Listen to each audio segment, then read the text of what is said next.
Welcome to the Growth Catalyst Show, where we believe that growth can come in many forms: professional, personal, company, sales, you name it. I'm your host, Dan Mahoney, founder of Transcendent Sales Solutions and a guide to a world of growth possibilities. I've spent my career empowering companies and their people with strategies that accelerate growth. I'm here to bring you stories of these business leaders and their trusted advisors to gain insights into their journeys and learn how they fuel their own growth. Just maybe their journey could become part of your own growth story. Are you ready? Let's grow. Welcome to the Growth Catalyst Show. I'm your host, Dan Mahoney, and I am so excited to have my next guest here today. Katie Wagner is the president and CEO of KWSM, a digital marketing agency with offices in Orange County, San Diego, Atlanta, and Las Vegas. KWSM specializes in branding, messaging, and ongoing market execution and aims to help clients generate and convert more leads. Katie, welcome to the Growth Catalyst Show. Hi, thanks for having me.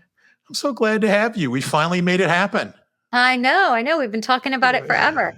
And now it's finally, I'm so glad to have you here today and learn more about you and your business. So, Atlanta native, correct? Yeah, that's right. I grew up in Atlanta, went to high school there. Westminster, if I did my research, correct? You know everything. Yes. Oh, I don't know everything, but I have to do my research. So, as you know, as a good journalist, right? As you were started in journalism, I understand you went to Boston University. How was it living up in Boston for college? I loved it. So let me tell you how I decided to go to Boston University. So I grew up in Atlanta, went to high school at Westminster, and then I knew I wanted to be in journalism. So I researched a bunch of journalism schools and sent applications to 8 of them, but never visited a single one. So I got my acceptances back and I didn't have anything to base it on. So I put the names in a hat and drew one and ended up at BU. And I'd never seen it, didn't know anything about it, but it was an amazing 4 years. And I'm so glad I went. What was broadcasting made you decide to do that when you were in high school? Like, I decided I want to be in journalism. I've always liked storytelling. I think we connect with other people through stories. And I also candidly like to be the one that knows all the information. So it appealed to me to sort of be on the forefront of helping disseminate information, helping tell stories and inform other people. Actually, when I got into it, I started in radio. My first job was at National Public Radio, and then I moved into TV. And my least favorite part of TV was actually being on TV. I really like the journalism and the storytelling, but the performance aspect was less exciting to me. And you spent over 14, 15 years in broadcast journalism? Yes, I did. What was some of your proudest moments, achievements in that career?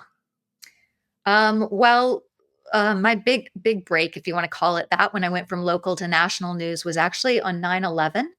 I was working as a reporter in Portland, Maine, at a local ABC affiliate there. And I don't know if you'll remember this, but the terrorists were living in Portland, Maine I do. before they executed their attack. And so on the morning it happened, my job was to track down the girlfriend and the job and the life of one of these terrorists and how he had been living in Maine. And so I did that and reported on the story, and it got picked up by the network. And that was sort of a big boost to my career, but such a sad way to have that happen, that it was such a horrific story, but a turning point that I won't forget in my own career. And then, when I got to the national level, I've interviewed 4 US presidents, which is exciting. Bush, Clinton, and Obama. I've been on Air Force One.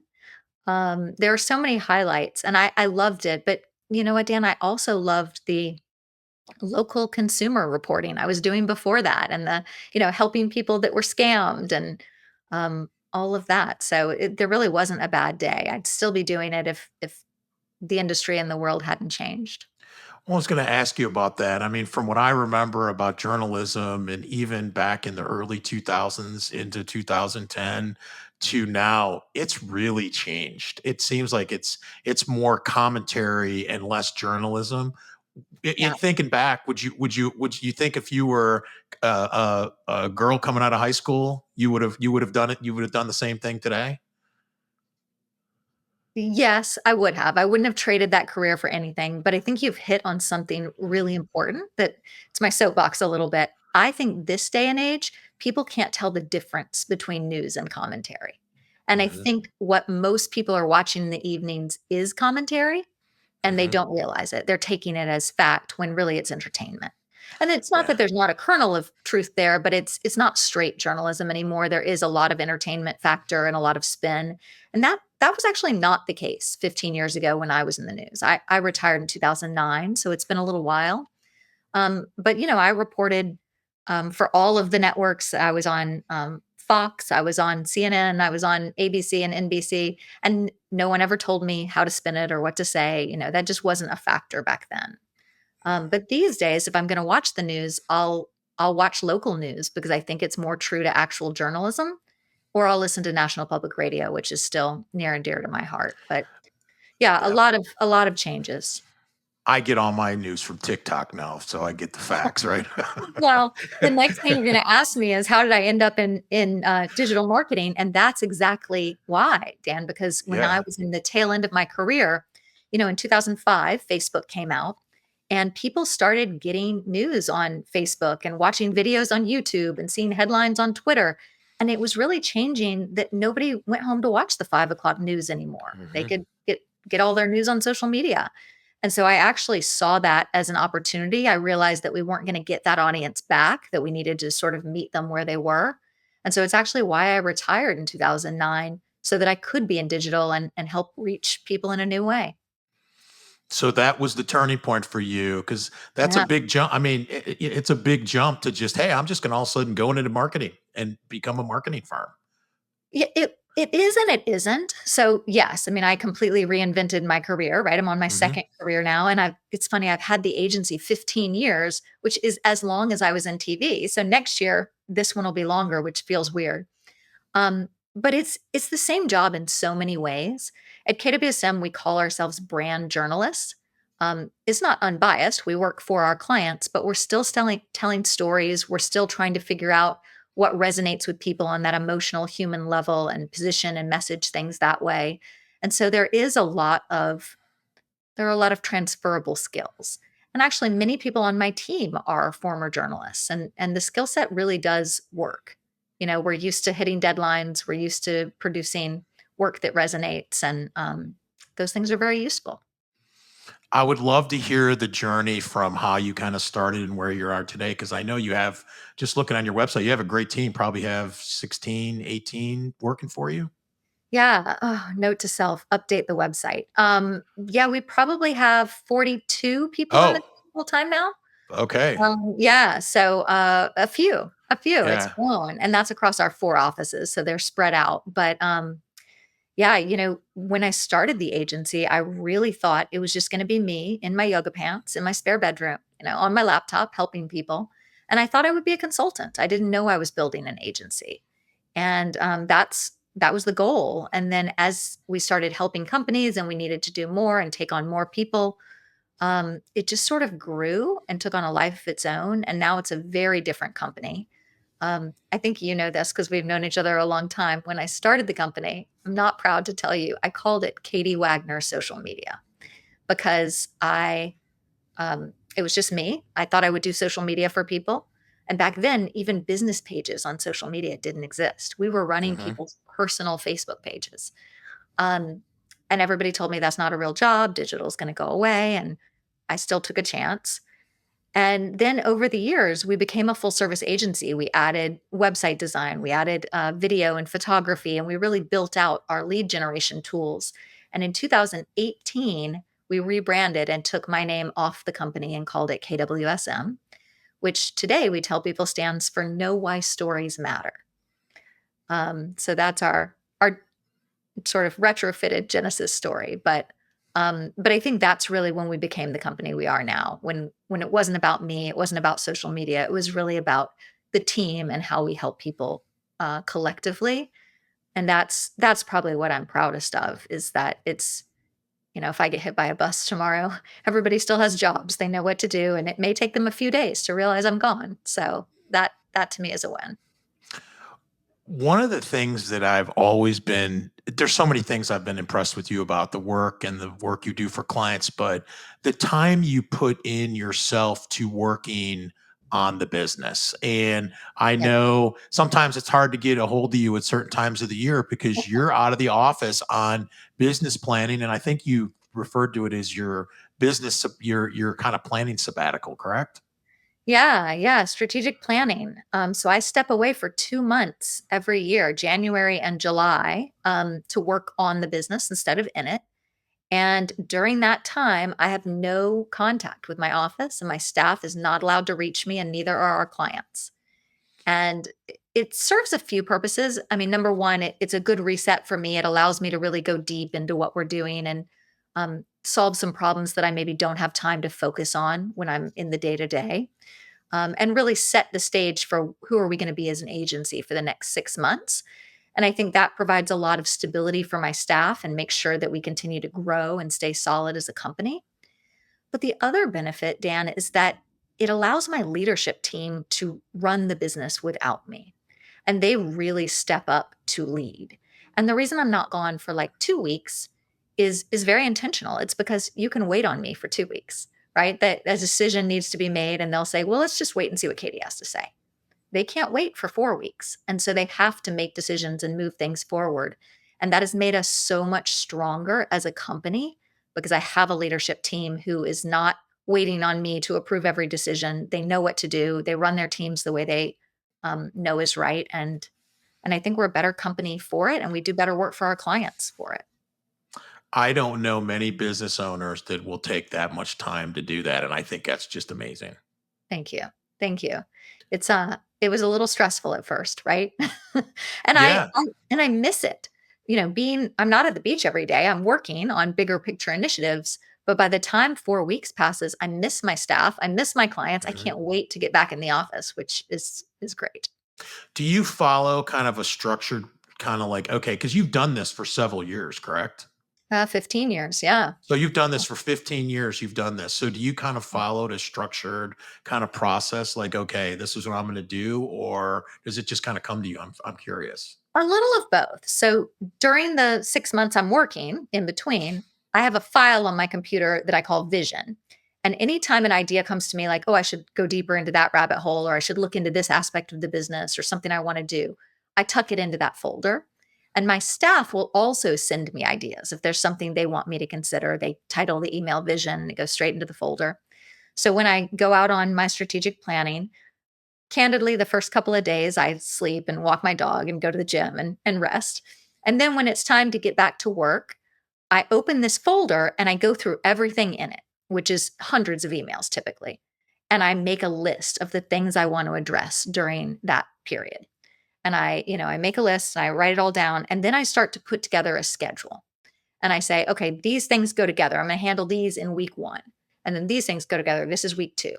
And then sometimes I'll ask my leadership team to weigh in on something and have their responses back to me just via email by week three. And then I can focus on something they've taught me.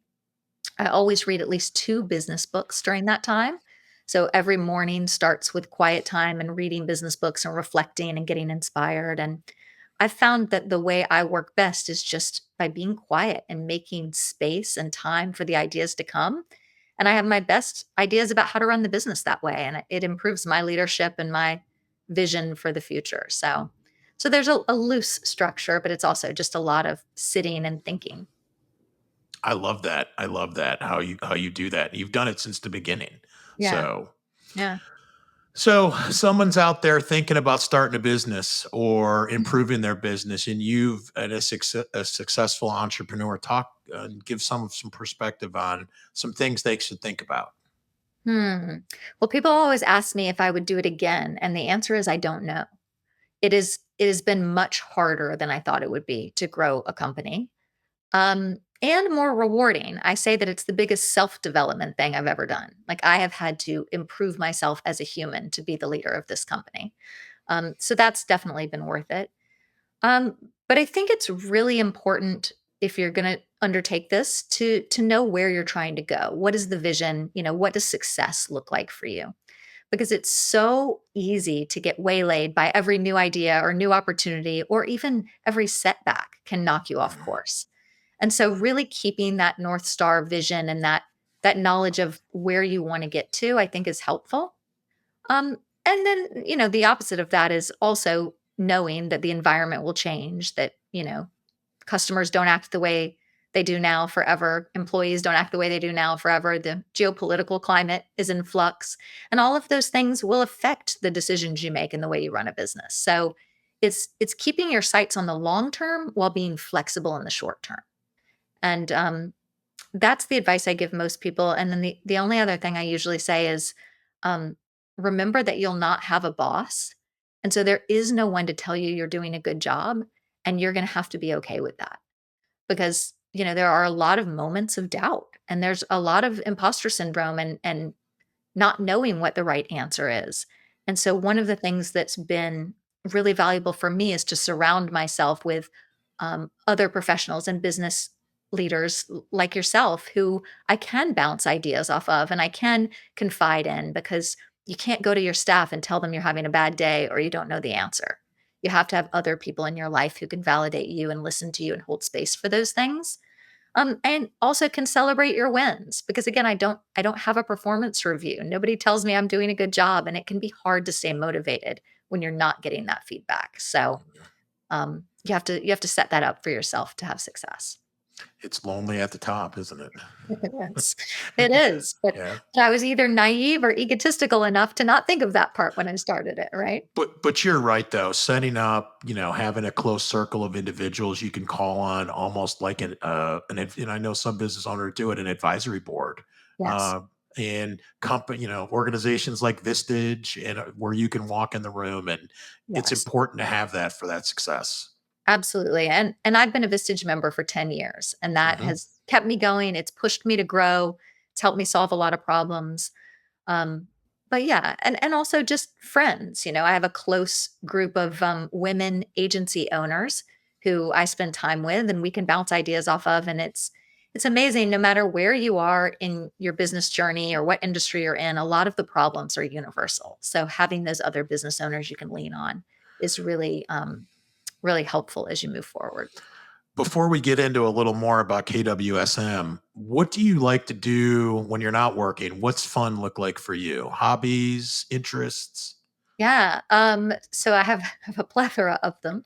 So I like to hike and work out and do a lot of outdoors things. I am a writer. So I write books in my spare time. I'm working on a memoir and I'm getting my MFA currently, which is Master of Fine Arts. So hoping to go to publication some point in the next year.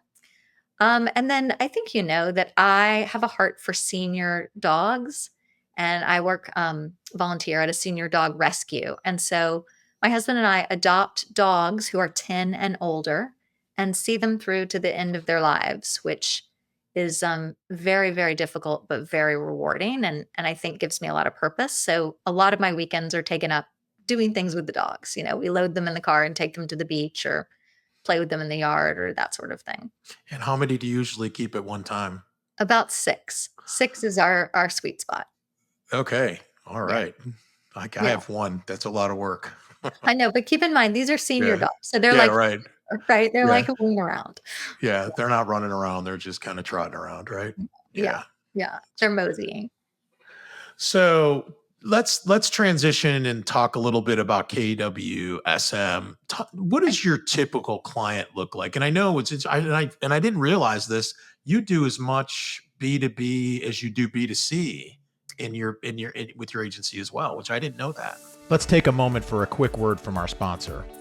This episode of the Growth Catalyst Show was brought to you by Transcendent Sales Solutions. Whether your company is facing uncertainty, declining sales, or resource limitations, Transcendent Sales has the solution. Their team has decades of experience helping businesses find alignment to meet their growth goals and transforming underperforming sales organizations into revenue-producing market leaders. They take a hands-on, results-oriented approach to solving sales challenges. Visit transcendentsales.com to learn more and subscribe to the bi-weekly Growth Catalyst newsletter for insightful growth strategies. Transcendent Sales Solutions, empowering businesses to reach new heights.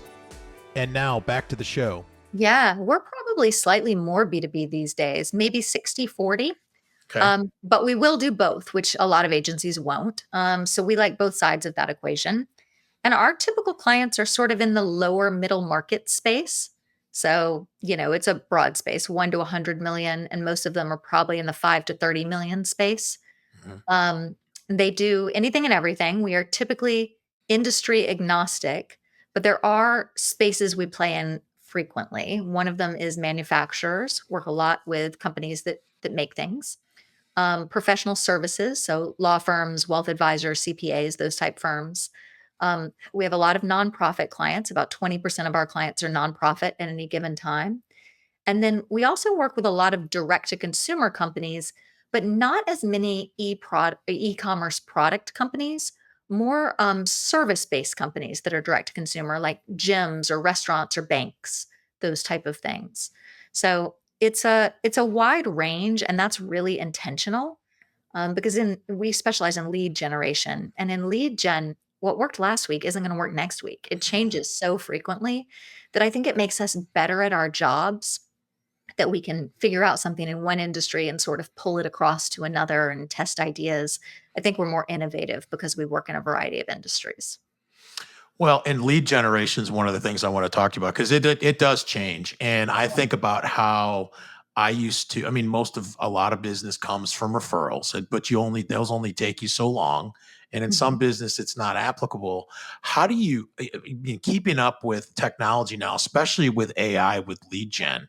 I mean, if you're a business owner, like, all right, where do you even start at this point? Because, like you said, what worked yesterday doesn't necessarily work today.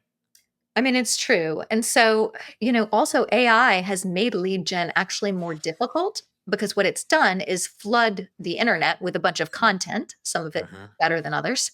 And it's a much more crowded space, number one. And number two, trust in the internet is lower than it ever has been. That's Mhm. partially because of all the content out there, but it's partially because of our geopolitical climate, a bunch of things. And so I would tell you lead gen is harder today than it ever has been in my 15 years in business. And at KWSM, we've found that success really relies on a combination of tactics. So if you think about traditional inbound marketing, which is a good place to start, so that's SEO and creating content like blogs and driving traffic back to the website, and then really focusing on whether the website can convert, right? How many of those people are filling out the form or calling you?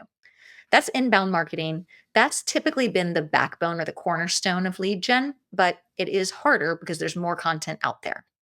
So we like to combine that with something that's probably more familiar to you in your sales work, which is outbound lead gen, which is cold outreach. So through emails, through targeted ads, banner ads, display ads, account-based marketing, where we're helping our clients go after specific companies and creating content for those people and then reaching out directly. So we combine that. And then what I think the future of lead generation is something called near bound marketing or near bound lead gen. And that's really strategic partnerships. So a good example is what you and I are doing right now. So we are strategic partners. We know each other in a business sense. We're creating this podcast, this content together. And you're going to send it out to your audience, and I'm going to send it out to my audience. And your audience already has trust with you. They've known you, they're consuming your content. And that trust, Dan, gets transferred to me. And suddenly I'm introduced to your audience in a warmer way. And so building those strategic partnerships through co creation of content or co marketing initiatives can really improve the results of those other types of lead gen you're doing. Because we sort of use adjacent businesses to help build our trust and our credibility with their warm audiences already. So a lot of our work these days is building and leveraging those partnerships for our clients. I love that you brought that up because I had looked and highlighted near bound marketing. I have to ask Katie what that is. That's great. Yeah. And I think one of the things that I see people when now that I know what near bound marketing is, they use it in the wrong way. Like I think of an example of somebody that'll go to a say they'll go to a trade show or they'll go to an event and they talk to 25 people and the next thing they know they go on LinkedIn with pictures and they tag 25 people. That's not, and I don't think that's the way you want to set your reputation up. No, I'm not a big fan of that tactic either. It happens Yeah. to me a lot, as I know it does to you. Yeah. But no, just sucking people into your promotion isn't what we're talking about here. Yeah. What we're talking about is really creating valuable content together Hmm. and forming partnerships where it makes sense. You know, you're in sales, I'm in marketing. We're a match made in heaven. But I'm Hmm. not going to, go do this with a restaurant who has nothing to do with what I do, right? And Hmm. so it's really looking at who are the partners that could also serve your client base and add value. You know, what adjacent services increase the effectiveness of your services? Looking for those type of partners and really forming those relationships. And sometimes nearbound marketing is as easy as leveraging the experiences of your clients. Testimonials, case studies, user generated content, all of that can also be nearbound because it's the reason reviews are popular, right? Because if I give you a testimonial to somebody else, I say, "Oh, I worked with Dan and he was amazing." Well, the person I'm telling trusts me, and so automatically you're a warmer lead for them. Hmm. Right? So, that's also near bound, leveraging those existing relationships and that trust that you already have. So, Talking about AI, where do you, I mean, again, none of us have a crystal ball on AI, but how much harder is it making your industry in the marketing side to do good work? Because everybody now, I think, thinks, or people that never knew anything about marketing are all of a sudden our marketeers because ChatGPT came out. yeah, there's a very low barrier to entry. So I'm not against AI. I'm a Gemini girl, not ChatGPT, but I'm not against AI. I think it's a tremendous tool. I think it's going to be important in the future. But there are sort of three levels of how you use AI. One of them is level one, using it like Google. You ask a question, it gives you an answer, right? A lot of people are using it that way. They just use it as a search engine. Mhm. Level two is this like leverage to create content, which we're seeing the most of. Can it write my blog? Can it make a picture that I'm going to use on my website? And I think that's fine. But as more people just lean into that, the power of what anyone is creating is diluted because there's more stuff out there. Not all of it is accurate, not all of it is quality. And I think the high quality content that is out there sort of gets pushed around and more harder to spot, right? Because it's just such a crowded space. But the way I really think AI is valuable for the future is using it as a thought partner. So I actually solve a lot of problems and do a lot of strategic thinking with AI because, as we talked about, I don't have another person in the business I can talk to about my problems. I'm supposed to be, as the CEO, the one with the answers. And so I'll use Gemini as that. And I'll say, okay, here's the problem I'm trying to face. You are an expert in this space. Ask me some questions and then give me some ideas. And you can teach it to interview you just like a good journalist would. And you give it prompts or you give it responses, and then it will come up with ideas to suggest to you. And I have solved many, many problems that way. Um, and it just opens up a new space for your thinking. I also sometimes I have long drives because I commute between my offices, and sometimes I'll turn on the voice activated part, and I'll say, "Okay, my Gemini's name is Mark." Because we talk a lot, and I said, "What should I call you?" And he said, "I think you should call me Mark." And all right. So I say to Mark, "Mark, I'm just going to verbally try to solve this problem and talk through things. I don't want you to respond, but I want you to take notes on everything I'm saying. And at the end, I'm going to tell you I'm finished and I want you to organize my notes into an outline, send it back to me with some suggestions based on what you heard." And he says, "Okay, got it." And then for a 30-minute car ride, I'll just be like, "Or what if we did this? What if, do we need to raise prices on that? Or what if we structured it this way?" And I'll just talk to myself Just out thinking loud. out loud. Just thinking Yeah. out loud. Yeah. Which again is creating that white space for yourself to be able to have those outside the box thoughts. And Mark, my Gemini, categorizes it all, sends it back to me in a way that makes sense, and then says, "Here's what I heard you say. You should think about these three things." And Dan, that's been life changing for me to just Hmm. have that thought partner. So I think there are a lot of ways we can make it work for us and streamline our business. I don't think writing your blogs is the default or the first place you Hmm. should go necessarily. Great perspective. Yeah. That just using it in a different way versus to create, but to almost challenge in some respects. Yes. Yes. To push back. And the great thing about AI is, you have a smart friend who's read some books and has some ideas. AI has access to all the information out there at once. And so, I told you I have these senior dogs. I recently took blood work from one of my dogs who was having some problems and uploaded it into my Gemini and said, I want you to be a world renowned veterinary specialist. Here is the blood work. Ask me questions and then let's figure out what to do to treat this dog.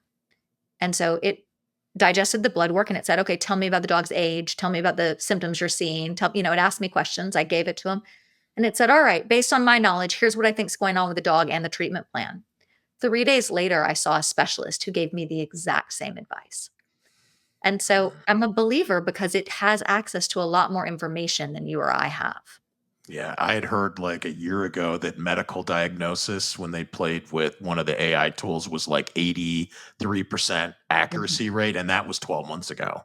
So, yes. And it's getting better leaps and bounds, right? So I think there's a lot of exciting things coming, but again, creating content is low on the totem pole for me.